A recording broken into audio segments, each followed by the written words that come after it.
Good morning সবাইকে। আবার চলে এসেছে একটা নতুন সকাল নিয়ে তোমাদের সাথে। জানলার বাইরে সকালবেলা উঠে এরকম প্রকৃতির দৃশ্য দেখতে কার না ভালো লাগে। গতকাল রাতে খুব বৃষ্টির জন্য মাঠে একটু জল জমে গেছিল। আচ্ছা, সকালবেলা উঠে ফ্রেশ ট্রেশ হয়ে এরকম একটুখানি আমন্ডস খেয়ে নিচ্ছিলাম। তারপর ব্রেকফাস্টের পালা। নিজেই সকালবেলা বানিয়ে নিয়েছিলাম চিড়ের পোলাও।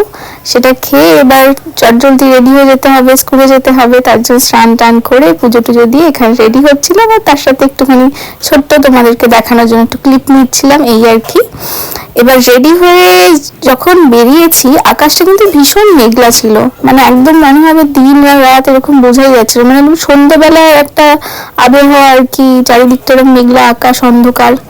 আচ্ছা, এই ক্লিপটা না আমি বিকালবেলা বাড়ি ফেরার পথে স্কুল থেকে একটা মেলা বসেছিল, ছোট একটা মেলা মতো। সেই মেলায় এরকম আমি তো কাপ কিনেছিলাম, তার ক্লিপ নিয়েছিলাম। এরকম গরম গরম জিলেপি ভাজছিল, কান্না দেখে লোভ লাগে সেটাই।